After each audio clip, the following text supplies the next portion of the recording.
Quem tiver dificuldade, como vão ter normalmente, para copiar o esquema no quadro, no papel, depois eu deixo o esquema aí e com calma, após a aula, após a janta, poderão vir copiar com tranquilidade. Porque a cor não foi adequada. Exatamente. Mas é somente esses cartazes, não tem mais, são os únicos. As 3 aulas serão sobre tudo que está aí. Bem, o tema então, você já sabe pelo programa, serão 3 aulas sobre a reencarnação.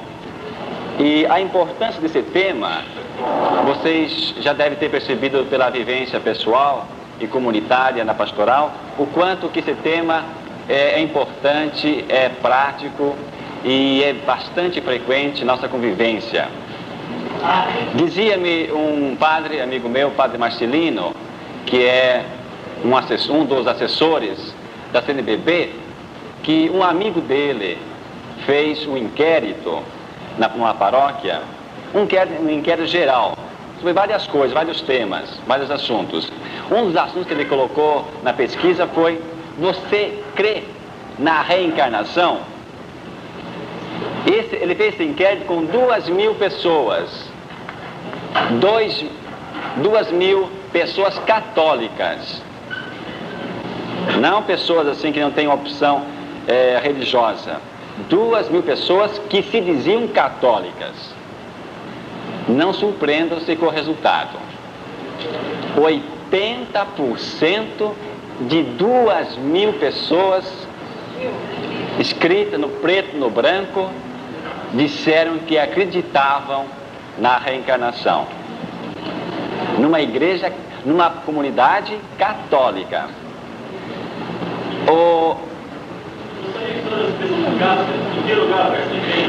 Sim, essa experiência foi feita na diocese de Nova Friburgo. E, portanto, é um dado bem concreto. E também outras experiências, essa é a maior que eu conheço em termos de números. Mas também existe tanta outra experiência a nível pessoal que você pode fazer e constatar como a reencarnação está como que adentrando, e não há mais quase entre os católicos, na grande maioria, uma distinção entre a ressurreição e reencarnação. Muitos deles afirmam que a ressurreição é uma forma de reencarnação. Bom, isso vamos ver mais depois. Portanto, a importância desse tema da reencarnação, ela é realmente uma necessidade. Aqui nós temos um esquema geral das 3 aulas que vão acontecer até hoje, amanhã e depois. Vamos ver um pouquinho então o porquê disso. Já ouvimos o Frei Conrado na primeira aula do curso dizer: na interpretação dos fenômenos à luz da história. Então ele colocava que cada pessoa tem uma cosmovisão. Segundo a cosmovisão da pessoa, assim saem as prosopopeias. Se alguém tem uma cosmovisão mítica, as suas prosopopeias serão míticas. Se uma pessoa tem uma cosmovisão do mundo, ou mundo-visão, se quiserem, de Deus, do universo, tem uma cosmovisão reencarnacionista, se tem esta mentalidade, a prosopopeia vai sair correspondente. Portanto, de acordo com a cosmovisão da pessoa, assim saem as prosopopeias. E no decorrer da história, nós constatamos isso. Em todos os períodos da história, em todas as civilizações, encontramos grupos humanos, a nível individual, a nível de sociedade, pessoas que interpretam e saem com esta cosmovisão e com essas prosopopeias. Portanto, são fenômenos bastante caracterizados que saem com essas determinações. Nós vamos ver ainda os pormenores, o porquê. Vamos ver o esquema geral, para quem consegue ler. Então, é um esquema dos argumentos a favor da hipótese da reencarnação. Vamos pegar todos os argumentos existentes, pelo menos os mais conhecidos, que são atribuídos como fatores a favor da reencarnação. E vamos perceber que esses mesmos argumentos a favor da reencarnação, como que eles são furados. Então tomaremos os argumentos a favor, vamos destrinchá-los, vamos ver em que falham, e com os próprios argumentos a favor, ver que eles poderão se tornar contrários. Então, um esquema ali. Primeiro, então, vamos ver os fatos, os fenômenos, a realidade dos fenômenos. E vamos perceber que quantas pessoas que se dizem que viveram em outras reencarnações, em outras vidas passadas, porque através do conhecimento. Aqui tem então ali o número 1, grande, não? Fatos, fenômenos, os fenomenológicos. Primeiro, de conhecimento. Pessoas, crianças, adultos, mas geralmente crianças, que se dizem que viveram, que se lembram de outras vidas passadas. De conhecimento. Os reencarnacionistas, não necessariamente os espíritas, acreditam nas plantas, que pode haver uma reencarnação, pode ser para trás, não só para frente a reencarnação. Para os não espíritas, para os espíritas kardecistas, só pode ser progressiva a reencarnação, não regressiva. Mas para os não kardecistas, ou para os não espíritas, a reencarnação pode ser também nas plantas. Vamos ver depois. Nos animais, como que alguns animais são inteligentes, fazem cálculo, porque então são reencarnação de alguém que está pagando um castigo. Por exemplo, Einstein, que foi um dos que colaborou na invenção da bomba atômica. Certamente, então, encontramos um animal, um cavalo, que faz cálculos matemáticos, que faz certas operações, talvez esteja com o espírito de Einstein, que está pagando os pecados, porque ele foi um dos que participou da invenção da bomba atômica. E aqui, então, temos 3 de conhecimento no homem. Vamos ver uma série de casos bem conhecidos, internacionalmente conhecidos, de pessoas que afirmam, que dizem. Então, primeiro, 131, simplesmente afirmam, não apresentam argumentos, não apresentam dados, vão afirmando, como por exemplo Buda. Buda afirmou que lembrava de 550 últimas reencarnações. Afirma simplesmente, não traz assim maiores argumentos ou comprovações. Afirmam. Pois, além de afirmarem, há aqueles fatos verossímeis, que não simplesmente afirmam, mas que há uma certa realidade correspondente ao que afirmam. Também tem os fatos com as pessoas, além de afirmarem serem verossímeis, tem também os que apresentam argumentos sólidos. O caso daquela, o José apresentou em aula, da Iris Farkside, que não conhecia o espanhol, depois de ter um problema, de ter uma morte, depois a fazer o retrocesso, ela volta com outra personalidade, com aqueles detalhes, e falando espanhol. Então é um argumento forte. Claro, só pode falar espanhol porque está vindo um espírito reencarnando na outra pessoa. Não é mais Íris, mas Luzia Altar de Sal. Reencarnação. Íris deixa de ser Íris para ser uma outra pessoa. Com argumentos comprovados. Fatos, fenômenos, realidades de pessoas que apresentam realidades comprovadas. Então aqui tem dois assim, digamos, sobretudo um psiquiatra americano, Ian Stevenson, que escreveu o livro 20 casos sugestivos de reencarnação. Eu vou pegar 1 ou 2 mais famosos do livro dele, para tentar dissecar o caso. Também tem o déjà vu, que já foi bastante falado aqui. Pessoas que nunca estiveram num lugar, nunca estiveram num ambiente, de repente estão lá, eu já vi isto, eu já ouvi isto. É claro, já ouviu isto, já viu isto, porque você está lembrando de reencarnações passadas que teve aqui. Então, como explicar na prática isso? Não basta dizer, é bobagem, isso é ilusão. Há que explicar o fenômeno, o fato. Há que dar todos os detalhes para a pessoa então ficar convencida de que aquilo não se procede de uma maneira reencarnacionada, de reencarnação, mas tem uma explicação bem mais objetiva do que apenas aquela atribuída à alma de alguém. Há crianças que aprendem logo, aprendem com a rapidez muito grande. Então, aprende logo porque estão lembrando de vidas passadas, por isso aprende logo agora. O que dizer sobre isso? Crianças prodígio, crianças que sumariamente são um prodígio de conhecimento. É claro, são reencarnação de outro espírito, de um espírito que está na criança, por isso é um gênio, por isso é uma criança prodígio. Os gênios, como explicar os gênios? Uma criança de 7 anos que toca piano com uma rapidez incrível, uma criança que faz cálculos assim mesmo engenhosos. Como explicar isso? Como fazer uma análise objetiva desse caso? Não basta dizer que isso aqui é bobagem, que isso não existe. Há que explicar, há necessidade de explicar o fato objetivamente. Então, isso é o número 1.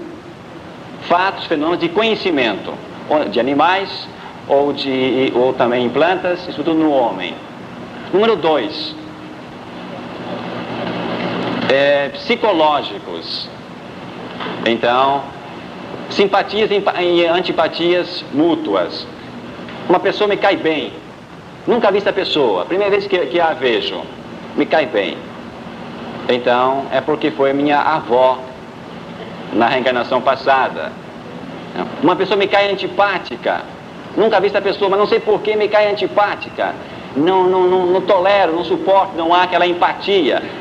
Claro, porque em vidas anteriores foi meu inimigo e agora está aí reencarnado aqui, por isso há essa antipatia instantânea, mútua e assim de chofre, sem maiores detalhes, sem maiores explicações. Os instintos. Como explicar os instintos? As inclinações que tenho para uma determinada coisa. Como explicar isso? É evidente. Se eu tenho uma inclinação, um instinto para uma realidade, é porque já aprendi de tantas outras reencarnações. Por isso tenho esta inclinação para isso ou para aquilo. Inclinações e tendências. Como que uma criança, 2 irmãos gêmeos, um quer ser engenheiro, outro quer ser astronauta. Então, vamos ver. Aquele que quer ser médico, o engenheiro é porque em reencarnações passadas foi talvez um engenheiro talvez não bem sucedido. E agora então, talvez numa reencarnação futura, hoje, ele tem essa tendência a ser engenheiro porque quer aperfeiçoar nesta vida o que não conseguiu em vidas anteriores. Isso dentro dos fenômenos psicológicos, dos fatos psicológicos de conhecimento psicológicos. Tem também dentro dos fatores fenomenológicos, os fatores fisiológicos, as semelhanças. Por exemplo, Lincoln, as semelhanças entre Lincoln e Kennedy, data que assumiram a presidência dos Estados Unidos, data de nascimento, mesma data de nascimento, ou mesma data de morte, mesmo tipo de morte, uma série de coincidências significativas. É claro, porque Kennedy é a reencarnação de Lincoln. São todos esses argumentos a favor da reencarnação muito simples e até simplórios. Mas são esses fatos, esses argumentos que vão entrando e vão fazendo na cabeça e vão convencendo. Não é verdade? Não há grandes mistérios nesses argumentos. Mas a incidência, a insistência e a simplicidade e a simploriedade vão realmente transformando, vão mentalizando. Além das semelhanças de datas, de coincidências, de dados bastante semelhantes, também as semelhanças com marcas. Vamos ver um caso bastante conhecido de mundo, a Ravi Shankar, é a mesma pessoa. Uma criança que morre assassinada, dali 6 meses nasce uma outra, nasce com o sinal, a cicatriz ou o sinal, se foi degolado, então com o sinal no pescoço. Então é evidente, nasceu 6 meses depois, então é a reencarnação daquele que foi assassinado, que foi degolado, pois até nasceu com a marca no pescoço. Por que prova maior do que isso, a favor da reencarnação? Então como explicar isso? Bom, isso então dentro do número 1, dos fatos, fenômenos, realidades de conhecimento que existem, são tantos. No segundo ponto, são 3 pontos. No segundo, então, argumentos filosóficos. Como explicar a questão número 1, a dor? Como explicar que uma criança que nasce defeituosa, inocente, as desigualdades sociais, por que um é pobre, está sofrendo, outro é rico? É claro, o pobre está sofrendo porque está pagando por pecados de vidas passadas, por isso hoje ele é pobre. Então é uma justificativa bastante simplória das desigualdades, mas que para o povo vai convencendo, porque Deus é bom. Deus não diz em vocês, padres, que Deus é bom, que Deus é maravilhoso, que Deus é misericordioso. Como é que uma criança vai nascer defeituosa? Porque uma pessoa vai nascer numa miséria? Então, como explicar esses argumentos? Como contra-argumentar objetivamente com esses dados? O sofrimento, as tragédias que acontecem. Deus não é bom? Como é que acontecem tragédias? Então, os que sofrem, uma mãe que perde um filho numa tragédia, um acidente. Então, a dor, o sofrimento, como castigo de vidas passadas. E que hoje, então, estou pagando. Eu estou hoje redimindo faltas cometidas, faltas acumuladas em vidas passadas. A evolução, tudo evolui. Tudo evolui. Os animais evoluem, as plantas evoluem. Por que o homem não vai evoluir sempre? Então, a evolução. Portanto, o homem pode atingir, pela evolução, toda a plenitude do conhecimento e uma evolução contínua, uma evolução que não para nunca, até chegar no demiurgo total, até identificar-se com o ser sobrenatural. Então, a evolução. Depois vamos ver a diferença, a evolução extrínseca, a evolução intrínseca, em todos os aspectos. Um fator histórico, o consenso universal, segundo os maiores expoentes do Espiritismo, Assakoff, Kazim Bassaí, Leon Diniz, tantos outros. Todos os povos, todas as civilizações, em todos os continentes, sempre se pensou nesses termos. Portanto, há um consenso universal. Por isso, a humanidade não pode errar. Se todos os povos, todos os continentes pensaram de uma maneira idêntica, não pode haver erro nisso, porque a humanidade em si não pode errar. Portanto, há um consenso que leva a pessoa a crer na reencarnação. Então, vamos ver como entender isso. Depois, número 4. A reencarnação, o que é? É um desejo, portanto, de múltiplas experiências de vida. Uma só vida é muito pouco. Uma só existência é pouco demais para realizar uma experiência profunda. Então há necessidade de muitas outras experiências, muitas outras vidas, para ir desenvolvendo as potencialidades que Deus colocou na alma humana. Novas oportunidades. É a mesma coisa. Por que só uma chance e acabar tudo? Uma só chance, uma só vida e acaba tudo? Por quê? Não, Deus é maravilhoso, Deus é bom. Me dá 1000 outras chances, 1000 outras vidas para voltar. Vejam, como são argumentos simples, muito simplórios, mas que vai fazendo realmente, vai formando uma mentalidade.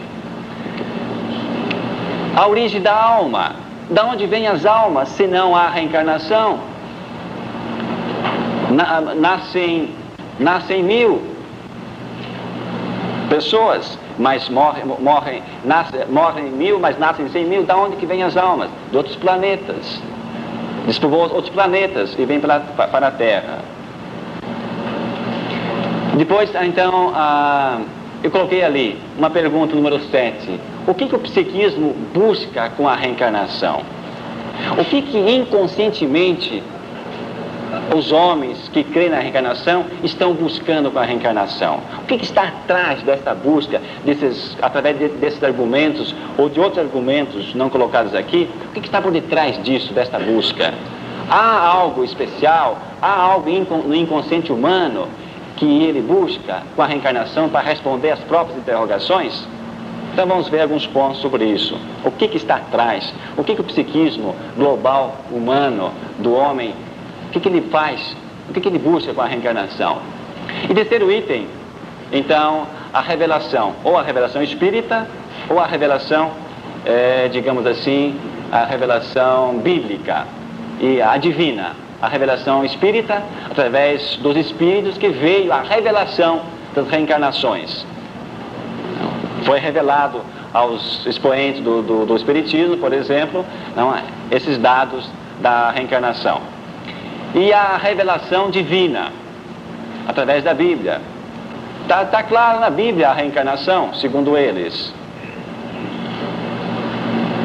O cego de nascença, várias passagens bíblicas do Antigo Testamento, do Novo Testamento. Por exemplo, é famosa a passagem de Nicodemos.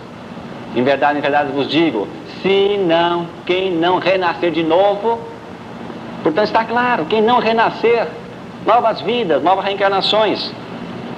E várias citações, sobretudo no Novo Testamento, a favor, segundo eles, da reencarnação. Depois, a revelação divina através dos santos padres, da patrística. Segundo Leão Diniz, vários padres, Orígenes, Clemente Alexandria e tantos outros, que, segundo Leão Diniz, foram a favor da reencarnação. Bom, esse é o esquema geral, mais ou menos assim, encaixando todos os principais argumentos a favor da reencarnação. Então vamos tentar analisar cada um desses argumentos e ver em que aspecto eles furam, em que aspecto eles são inverossímeis, em que aspecto eles são contraditórios e por diante. Bom, inicialmente então vamos ver, antes disso um pouco, o tema reencarnação, ele invade várias áreas da ciência. Por exemplo, a primeira área que a reencarnação invade, que ela vai apontar, sobretudo com a antropologia. Quem é o homem? Então, aquelas distinções que nós já sabemos. Vai apontar, vai também fazer assim, frente com a psicologia, com a teologia, com a filosofia, com a psiquiatria, o desconhecimento das funções humanas, psíquicas, e assim por diante. Bom, vamos começar então agora com a terminologia, alguns termos mais conhecidos. Esse aqui acho que vai dar para enxergar melhor. Não? É? Mais alto? Quer pôr mais alto, Luiz? Põe lá em cima, né? Para não rasgar só agora.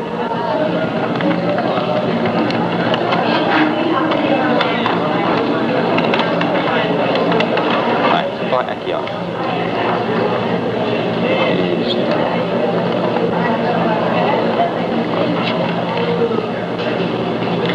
Bem, então vamos ver aí os principais termos que normalmente são conhecidos por reencarnação.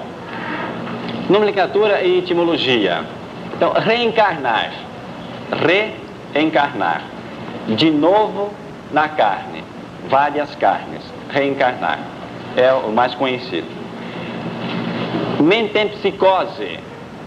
Vários psiquismos. Sucessão de vários psiquismos. Se bem que esse termo, depois vamos ver, ele é um pouco, não foi muito entendido. De forma originária, ele tinha outro significado.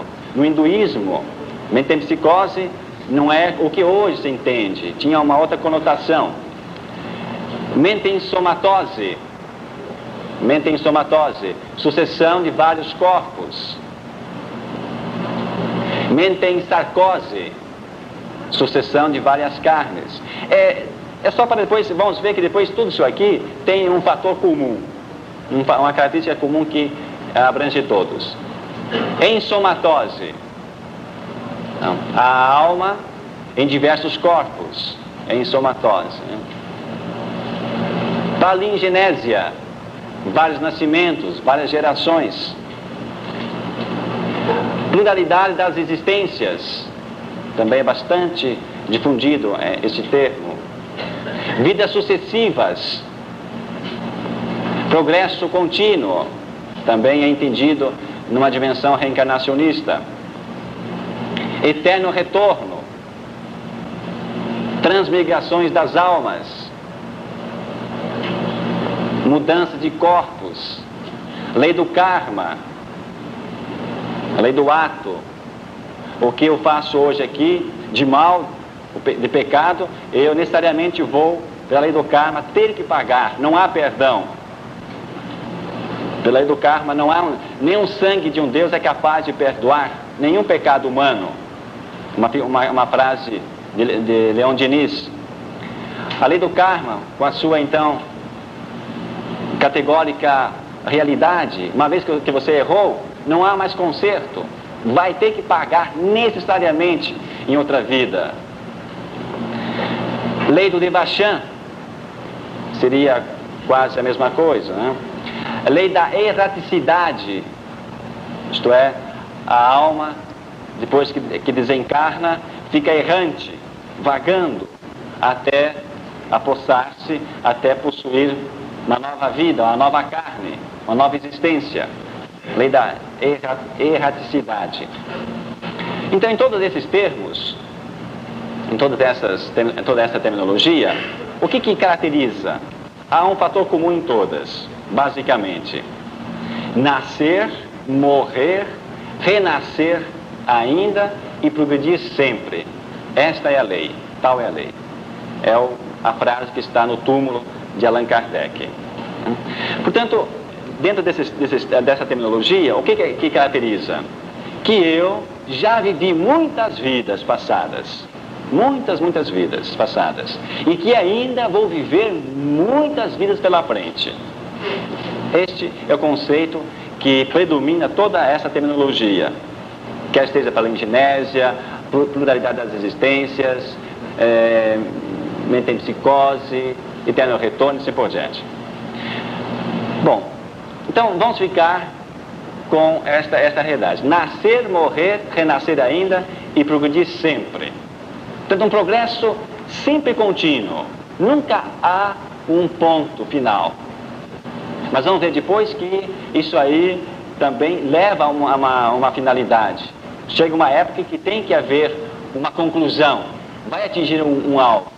Então vão cair ou no panteísmo, certamente o panteísmo, onde esta chama, aquela alma, então iria identificar-se com Deus. Bom, da onde que surgiu, da onde que partiu, digamos assim, a partir de Allan Kardec, sobretudo, que foi o codificador, Leon Denis, Assakoff, tanto os latinos como não latinos, da onde que surgiu esta ênfase para a reencarnação? Então, o ponto de partida é aquilo, não? É o conceito antropológico de homem. Não? A separação do homem entre corpo e alma, matéria e espírito. Então, o ponto de partida é esse. Então, vamos ver que reencarnação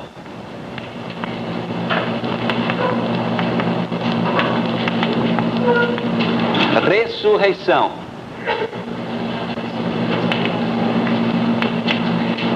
encarnação,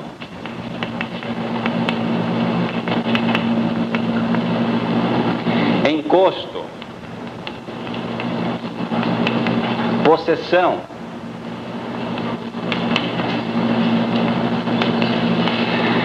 há muitas confusões nesses termos aí, principalmente nesses aqui. Dizem eles, os espíritas sobretudo, mas vocês católicos não creem na encarnação?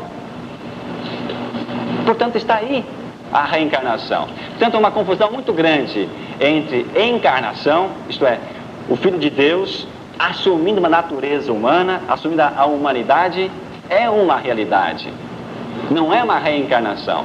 Portanto, uma confusão, uma identificação entre encarnação com reencarnação. É muito, para eles, equivalente.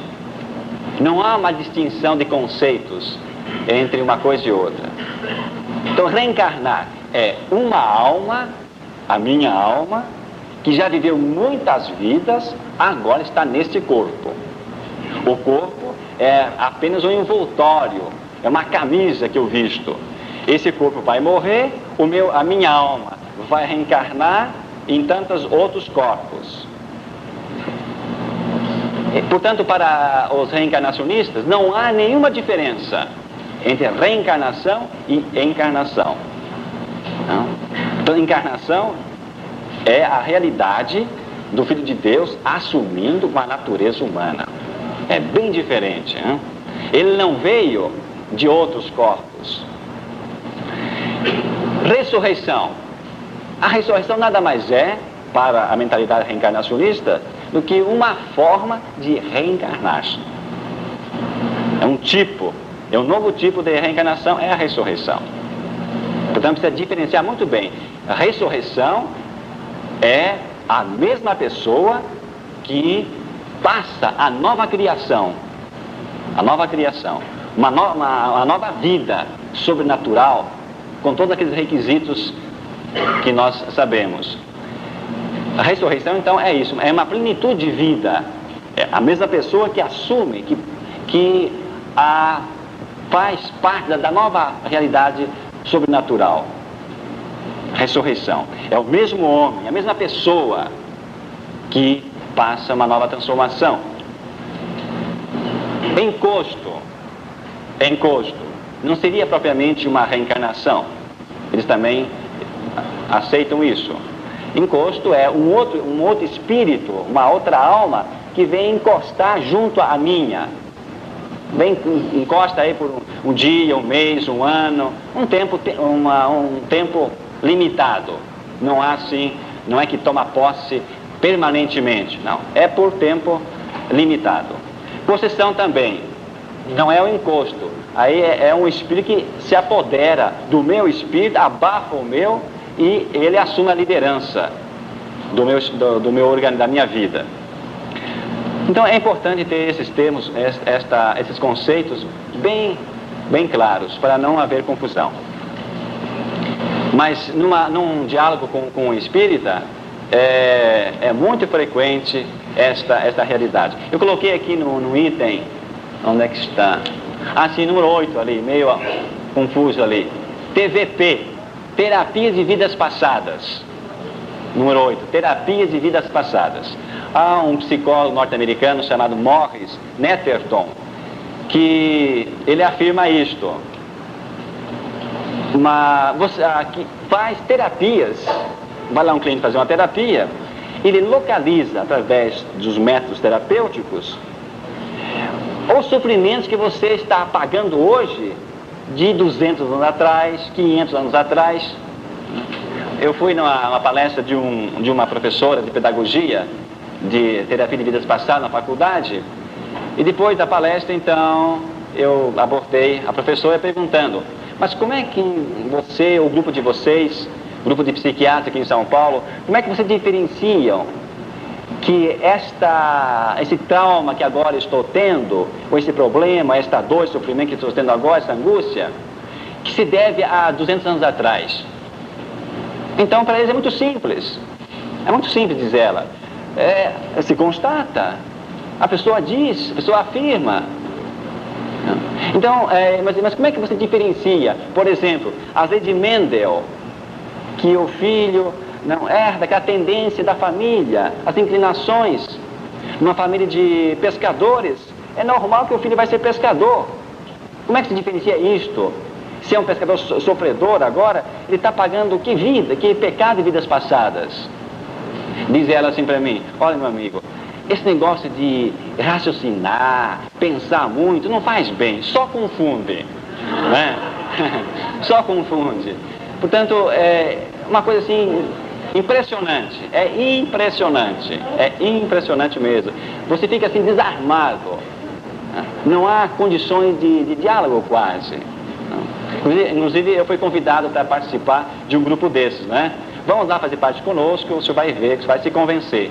E vamos descobrir, através da terapia de vidas passadas, que os seus sofrimentos atuais, aonde que estão localizados, em que reencarnação passada está. Portanto, nascer, morrer e progredir sempre. Esta é o dogma. Reencarnar, reencarnar, reencarnar sempre. É o dogma que está bem fixado. Vamos começar então com os argumentos, os fenomenológicos. Fenômenos, fatos comprovados que estão aí, que não se podem negar. Nas plantas. Aqui tem então Clive Baxter, que já foi citado várias vezes aí, que escreveu um livro sobre isso, onde ele afirma que as plantas têm sentimento, conhecem o pensamento do homem. Portanto, se conhece o pensamento do homem, é porque nesta planta há um espírito que reencarnou na planta. Os espíritas, em geral, e os kardecistas não aceitam isto. Para eles não há reencarnação em plantas nem em animais, é só no homem. Para os kardecistas é a evolução sempre progressiva, o máximo que pode acontecer é estacionar, mas nunca regredir, sempre para a frente. No máximo estacionar, mas sempre progredir. Para os outros não espíritas não kardecistas, eles então aceitam isso. Então, Clive Baxter escreve isto, que as plantas têm sentimento, conhecem o pensamento humano, diferenciam as coisas assim por diante. O que nós dizemos sobre isso? O que nós iremos responder a esta questão? Plantas que têm sentimentos. É porque são germes de um espírito que serão futuramente, ou são resíduos de um espírito que está ali, que já veio de outras reencarnações? O que você responderiam? Hein? Vamos a ver. Qual? Alma vegetativa. O que mais?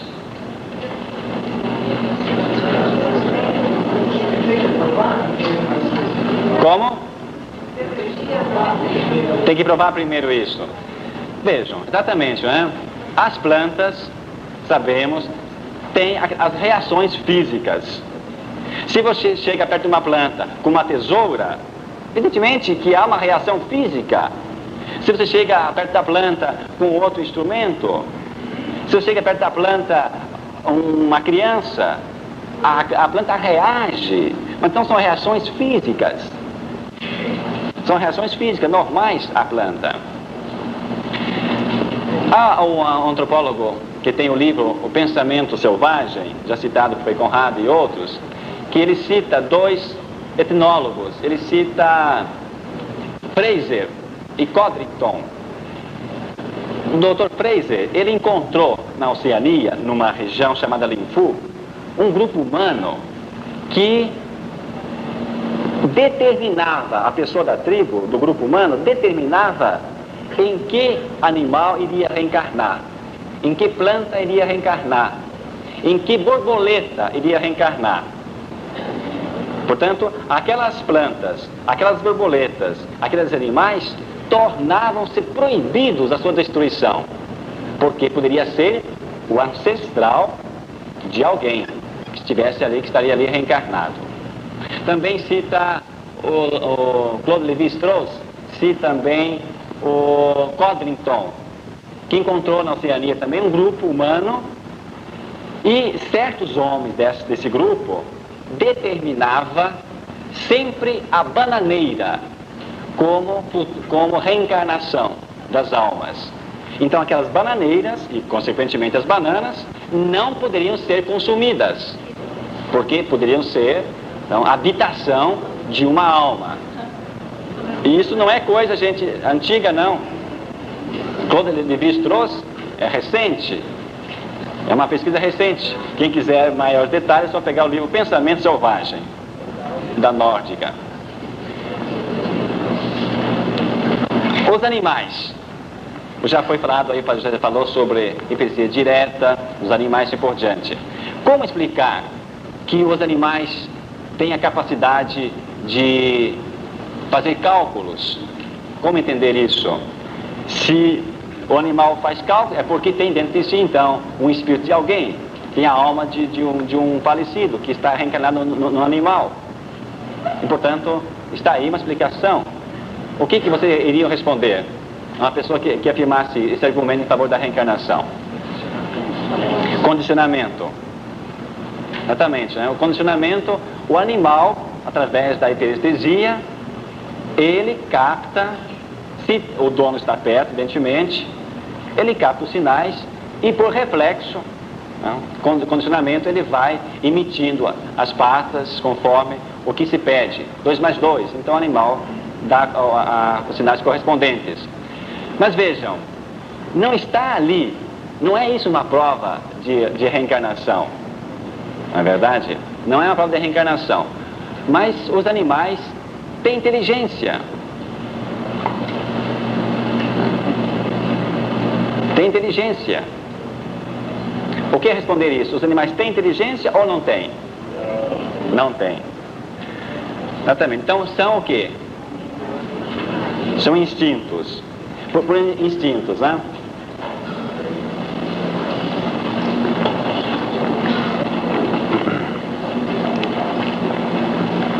Os instintos. As abelhas, por exemplo, as abelhas, que há séculos e há séculos estão fazendo sempre a mesma coisa. Então não há uma evolução dentro da espécie, há uma adaptação evolutiva, não propriamente uma evolução, senão uma adaptação que vai convergindo sempre para melhores adaptações da própria espécie, né? Nos animais, até alguém assim que, parece que foi o pai que ele contou esta piadinha, que eu achei interessante. Mas como que não são inteligentes os animais? As abelhas, assim por diante. A natureza é inteligente. Veja os rios como são inteligentes. Sempre vão se escondendo e sempre passando por baixo das pontes. Então são inteligentes. Não? Verdade? Então não se percebe que a inteligência não está no rio, mas a inteligência está no homem que fez a ponte. É.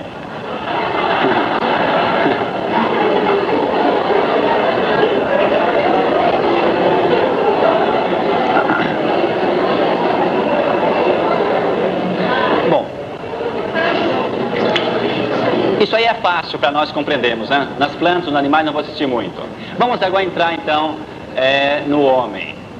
Então, fenômenos, fatos de conhecimento no homem. Pessoas, crianças que dizem que são reencarnações de vidas passadas. Primeiro, 131. Simplesmente afirmam. Buda, por exemplo, já citei, lembrava nada mais, nada menos do que 550 últimas reencarnações. Feliz memória. Também Annie Besant. Annie Besant lembrava de todas as reencarnações passadas que ela já viveu. Afirma simplesmente. Hipólito Leon de Nizar Rivail lembrava de quando, muitos séculos antes, ele foi quem? Um monge druida, um sacerdote druida. Afirma. Aonde está? Aonde se constata isso? Em parte nenhuma. Se afirma. Por isso, esta argumentação é muito fácil afirmar. É muito fácil. Mas é anticientífico. Vamos analisar a história? Vamos ver se encontramos este Allan Kardec. Vamos ver quem é Allan Kardec. A história não conhece. A história desconhece esse Allan Kardec. Buda, aonde vamos encontrar as 550 vidas passadas que ele vivera? Nós não encontramos. Portanto, não é um argumento sólido, mas afirma-se. Está aí, não se discute. não é apenas uma afirmação, mas há algo mais concreto, algo mais objetivo. Os verossímeis. É muito famoso esse caso entre os verossímeis de Bradley-Murphy. Bradley-Murphy. Bradley-Murphy. O que aconteceu? Um hipnólogo, não um especialista, mas um amador de hipnose, ele fez uma hipnose, ele chamava-se Morey Bernstein.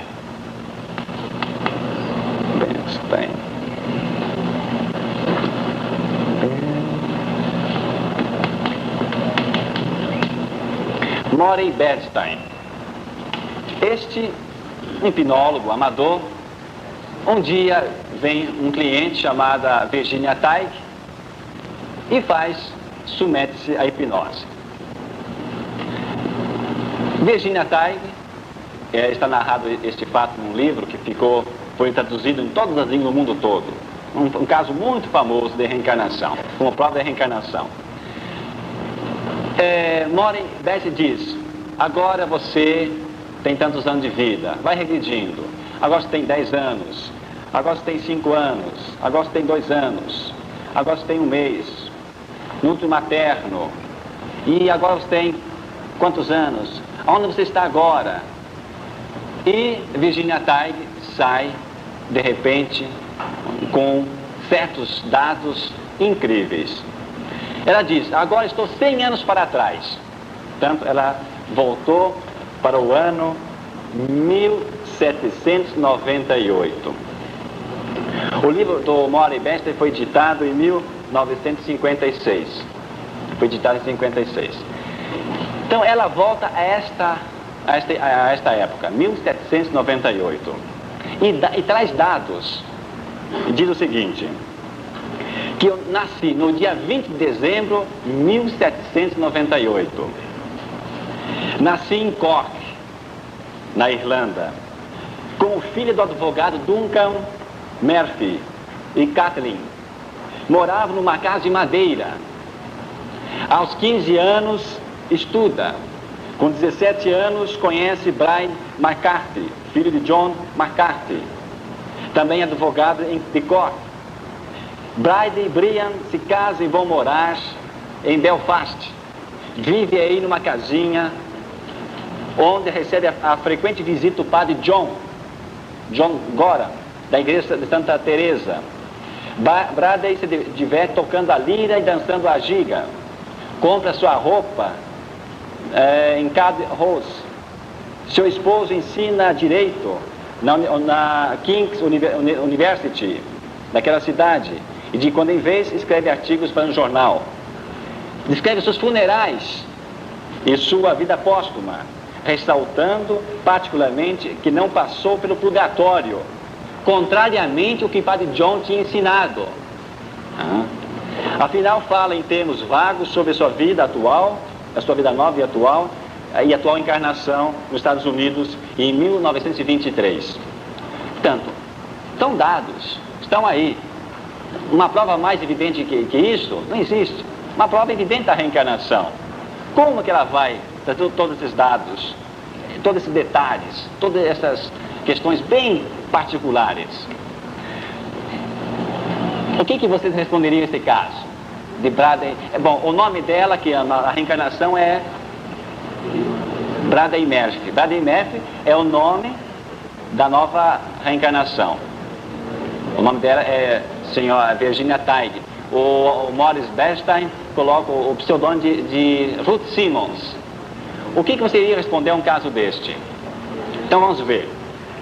Em primeiro lugar, fizeram-se várias coisas. Vários jornalistas foram até essas localidades, cidades que ela citava. Mas o mais prático, o mais objetivo, seria ir até a infância dela, analisar a infância dela, para ver o que aconteceu aí. Então vamos ver a realidade. O que aconteceu?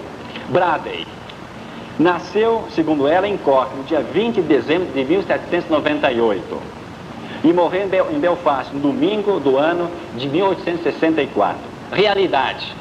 Vamos pesquisar a realidade dessa afirmação. O que encontramos? Os registros irlandeses, salvo os de algumas igrejas, só remontam até o ano 1864. 1864. Portanto, ela diz que voltou até 1798.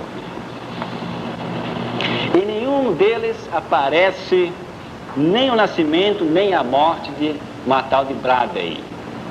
Nenhum diretório da cidade de Cork menciona a sua família.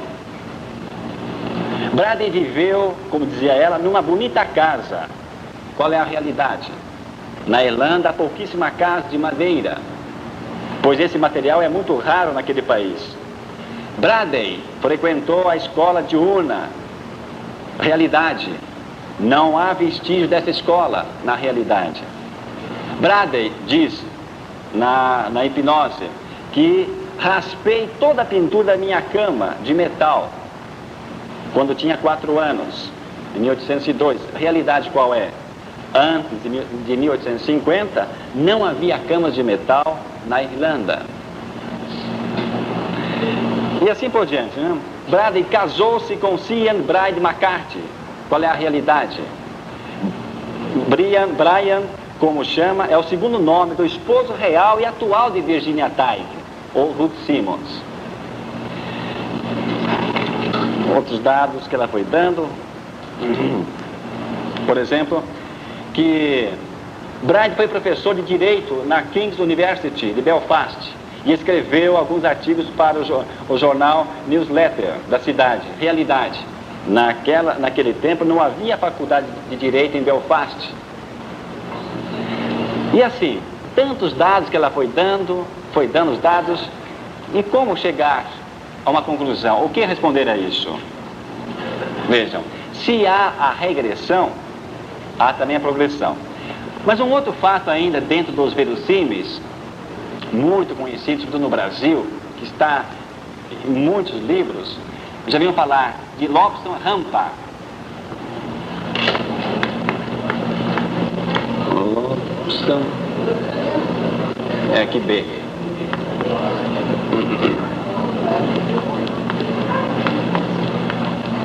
Lobson Rampa.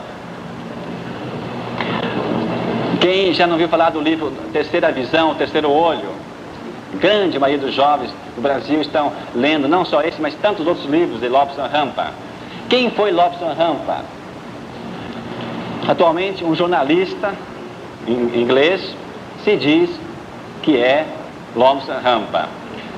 E na Terceira Visão, nesse livro que teve a maior difusão, não só no Brasil, mas em todo o mundo, ele dá vários detalhes, como que este monge tibetano, Lobson Rampa, conhece da vida da vida anterior, onde ele foi então monge, no seu monastério. Todos os dados, vários detalhes da sua vida anterior. Por exemplo, que ele escreve no livro que agora, depois de muito treino, ele consegue subir as altas montanhas sem oxigênio, porque os lamas não precisavam de oxigênio para subir as montanhas. O jornalista atualmente não percebe a contradição. Ele esquece que está falando como jornalista, como inglês, e não mais como Lobson Rampa. Depois, no livro A Terceira Visão, vai dando assim, por exemplo, que quando era criança, para desenvolver, começar os treinos em criança, que ele ficou vários dias no eremitério, no lamastério, para fazer os seus treinos, 3 dias imóvel, batia vento, areia, completamente imóvel. Uma criança de 5 a 7 anos, imóvel, 3 dias. Vejam. Depois, equilibristas. Então tinha que fazer no treinamento, fazer o treinamento de equilibrista. Então tinha que subir um pau de sebo muito alto, e depois que subia o pau de sebo tinha que fazer a bananeira. Tinha que fazer bananeira aqui em cima. Depois dizer, tá tudo na Terceira Visão. E essas crianças, vendo esses equilibristas, o que faziam depois? Faziam a mesma coisa, só com detalhe, que eles caíam aqui de cabeça na cabeça, e ficavam de cabeça a cabeça, com um perfeito equilíbrio. Vai descrevendo a terceira visão, toda a sua vida como monge no seu lamastério. Uma série de fantasia, uma série de dados que vai dando. Que com o terceiro olho ele conhecia todas as civilizações, conhecia com a terceira visão todos os povos. Tudo era conhecido pela terceira visão. De repente, um dia, chegam alguns europeus com o frio, casaco de pele, gravata, e eles perguntam se aquilo era pele, o que era aquilo. Vejam, as afirmações, uma nova contradição. Então não diferencia o que é fantasia e o que é realidade. Se com a terceira visão eles conheciam todos os povos, todas as civilizações, como não conhecer, não distinguir uma pessoa de pele, casaco de pele, do próprio pelo, da pele do indivíduo, da pessoa? Naturalmente isso aí é uma fantasia. Não? Depois, o que mais? Também que a Terra se movimentava, escreve na terceira visão no livro, que a Terra se movimentava numa direção. E um belo dia lá, houve um outro planeta, desgovernou, deslocou da sua órbita, veio contra a Terra, deu um tremendo choque e houve o desvio de rota da Terra. Por isso que a Terra hoje gira nessa direção. E assim, vocês vão, é um livro muito interessante para uma fantasia, para a gente se deleitar com a sua leitura. Mas a realidade é que o livro está aí, e as pessoas acreditam, está em uma prova evidente da reencarnação. Se ele fala assim, é porque realmente ele está lembrando de vidas passadas. Bom, como dar uma explicação desses fatos comprovados, verossímeis? Puxa vida, nem cheguei, eu queria terminar até os gênios hoje. Bom, vamos lá. Como dar uma explicação a esses fatos? Então, se existe a regressão na idade, existe também a progressão. Se eu digo, há uma acomodação, a pessoa se acomoda ao que o hipnólogo lhe sugere, ou conscientemente ou inconscientemente. Se eu faço a progressão numa pessoa, ele diga que agora ela tem 60 anos, ela vai se comportar, vai se acomodar a esta sugestão consciente ou inconsciente. Se eu digo que ela tem agora 80 anos, ela vai escrever trêmula, vai se acomodar a essa realidade de 80 anos. Não é verdade? E quem é este jornalista inglês? É alguém que conhece um pouco de parapsicologia, que conhece o ocultismo, que conhece o espiritismo, e dá toda essa série de dados aí, de dados. Se há esta regressão na idade e se faz estas psicanálises nas pessoas, como fazer uma psicanálise verdadeira numa pessoa, se eu hoje sou fruto de centenas, dezenas, milhares de vidas que já vivi? Então acabou-se, toda a psicanálise vai ruir por terra, não tem mais fundamento, porque eu não sou mais eu. O influxo do ambiente, totalmente o influxo do ambiente, vemos nesse jornalista inglês, está patente, está visível, o seu conhecimento atual, que ele joga para trás, de uma maneira assim, bastante fantasiosa. Vamos ver ainda um caso muito interessante, os comprovados já conhecem. Iris Farkside. Então ela, filha de Gerald Farkside, que tem 14 anos, de repente tem uma morte, mas não morre de verdade, retorna. Agora é Luzia Tales de Salvo, mãe de 14 filhos, tem 40 anos, que mora na Rua Obscuro, número 1, em Madrid, na Espanha, e falando correntemente o espanhol. Então, esse é um argumento, é um fato com um argumento sólido, segundo a reencarnação, os reencarnacionistas. Esse fato você já sabe como explicar, né? Já foi explicado também, já foi explicitado, não vou me deter nele. Vamos a um outro muito interessante. Os comprovados, fatos comprovados. E o mais famoso de todos eles, segundo Ian Stevenson, que é um psiquiatra e um parapsicólogo americano, e tem esse livro, Os 20 Casos Sugestivos de Reencarnação. Já tem um outro livro, parece que já está editado, já está ao público, os 100 casos sugestivos da reencarnação. Ele coloca o título, sugestivos. Vamos pegar então um caso muito famoso por Ian Stevenson, Nirmal e Prakash. Nirmal e Prakash. Nirmal e Prakash é a mesma pessoa. Prakash, reencarnação de Nirmal. Nirmal, no dia em abril de 1950, morria Nirmal com 10 anos. E antes de morrer, Nirmal dizia assim: eu vou voltar para lá. Eu vou voltar para lá. E apontava para Kozhikala, para a localidade de Kozhikala.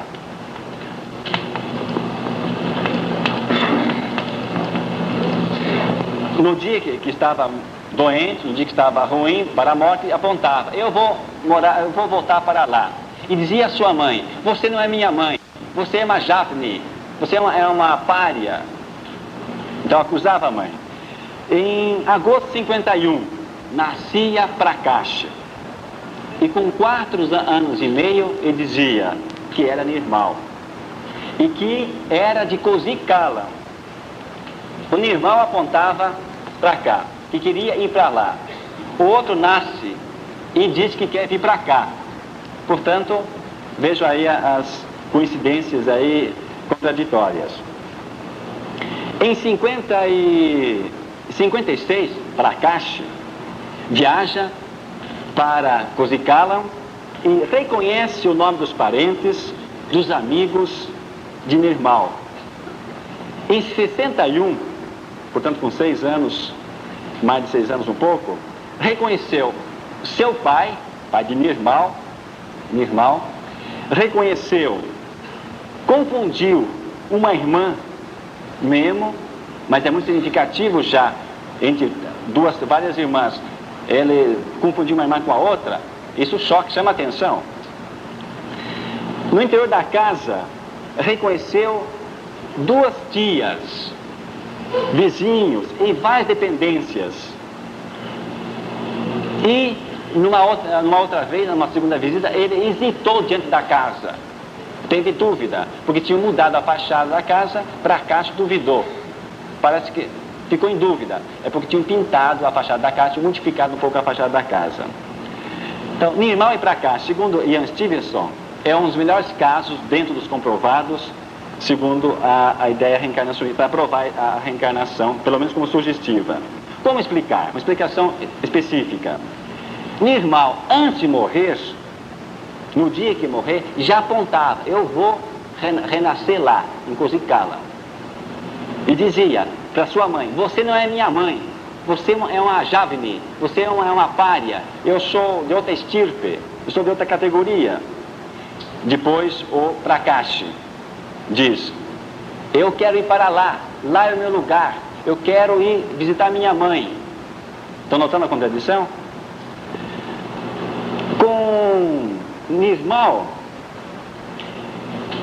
Prakash, de 34 dados que ele dá antes da primeira visita, antes de ir na casa de Nirmal, ele dá 34 dados. Destes, 8 dados são verificados, 8 dados são correspondentes antes da primeira visita. Todos os outros dados que ele dá e se comprovam: eu vi aquilo, encontrei aquilo, das dependências da casa, de 34, somente 8 dados antes da primeira visita, todos os outros após a primeira visita. Claro, já tinha percorrido lá, já conhecia a realidade da casa. Ele reconhece 2 tias aos 15 anos. Reconhece 2 tias. E as 2 tias estavam com um véu no rosto. Então ele não está lembrando que são suas 2 tias. Está adivinhando que são suas tias. Que estão com véu, estão por véu, está adivinhando. Basta o IP para explicar aí. É uma captação hiperestésica. E uma explicação geral sobre esses casos verossímeis, Bradley Merkel, Lobson Rampa, Iris Faxide e Nirmal e Prakash. Uma explicação geral rápida. O que acontece? Essas pessoas vivem em ambiente onde existem pessoas que conhecem os fatos. Pessoas que são possuidoras de conhecimento dos fatos que aconteceram. Então basta aí um IP para que houvesse aí uma captação desses sinais, um conhecimento desses sinais. Um fato, ou deixa um vestígio, um livro, um documento, um fator arqueológico, a cidade, fica um vestígio desse sinal, ou não fica nenhum vestígio. Se fica um vestígio, se fica algum sinal, então eu posso conhecer estes vestígios através do livro, uma fotografia, uma casa, pessoas que conhecem o fato, e por isso ter o conhecimento. Ou esse fato não deixou nenhum vestígio, nenhum livro, nem documento, nada que narre o fato, ninguém que conheça o fato. Então, como que eu vou comprovar que esse fato é de vidas passadas? Um fato qualquer de retrocognição. Um fato qualquer de retrocognição.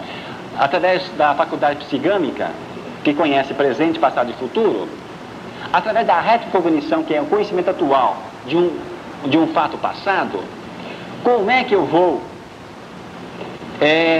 argumentar que isto é um fator da reencarnação, se também existe, digamos assim, a pré-cognição? Se eu posso ir para a frente, e eu não estou lá na frente, eu não estou vivendo lá, estou captando algo do futuro.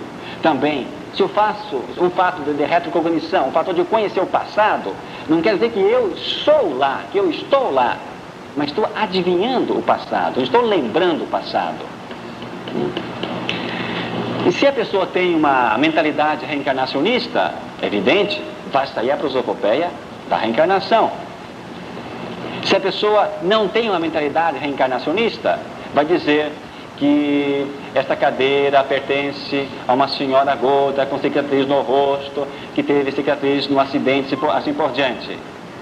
Então, através de uma adivinhação, está adivinhando o futuro, não está lembrando, mas está adivinhando. Através da psicometria, que o Padre Jorge já explicou em aula adequadamente.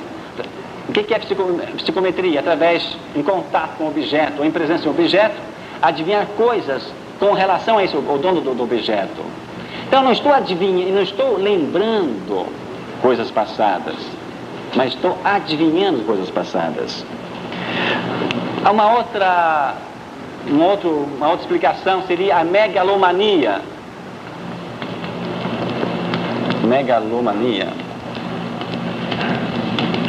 A megalomania, isto é, nunca as pessoas que se dizem que lembram de vidas passadas, que são a reencarnação de outras vidas, são Zé Ninguém. Nunca são João Ninguém. Sempre uma pessoa importante. Por exemplo, Anna Kingland lembrava quando ela foi nada mais, nada menos do que Maria Santíssima. Helena Smith, que já viram falar em aula, foi citada em aula, lembrava quando ela foi Maria Antonieta. Edward Maitland lembrava quando ele foi São João Batista. Segundo Daniel Dunglason,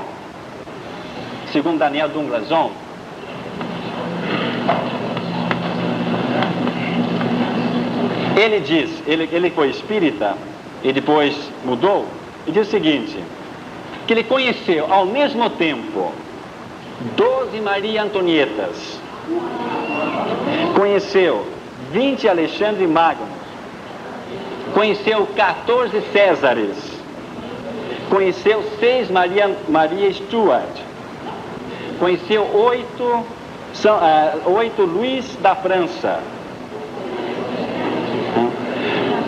E Victor Hugo, aquele famoso poeta, ele foi todos os personagens importantes da sua época, todos. Então vejam, está de forma assim bem clara uma evidência de que essas pessoas estão com uma questão de megalomania, uma mania de grandeza. Nunca tomam, em vez de tomar um complexo de inferioridade, tomam um complexo de superioridade. Tem ainda 4 minutos, 3 minutos. Dá para algumas perguntas? 2 minutos? Pois não. Porque os próprios pais que acreditam em reencarnação nunca aceitam que o filho dele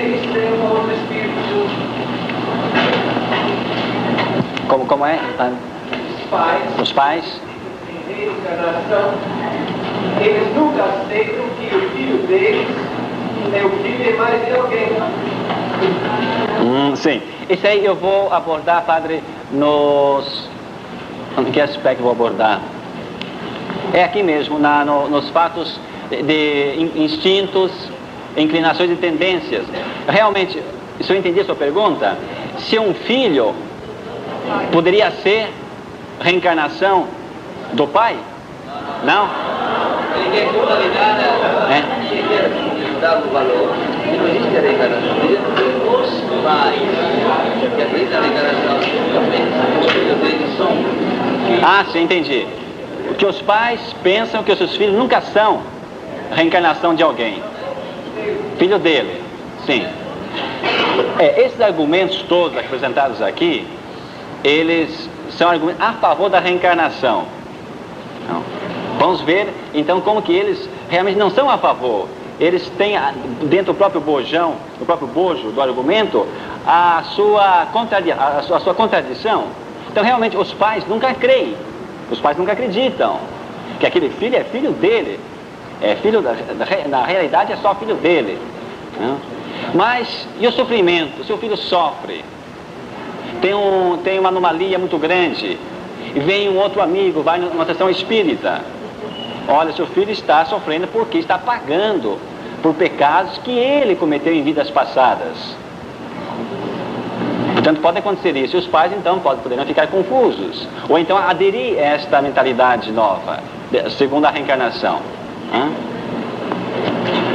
Ok? Muito obrigado. Então.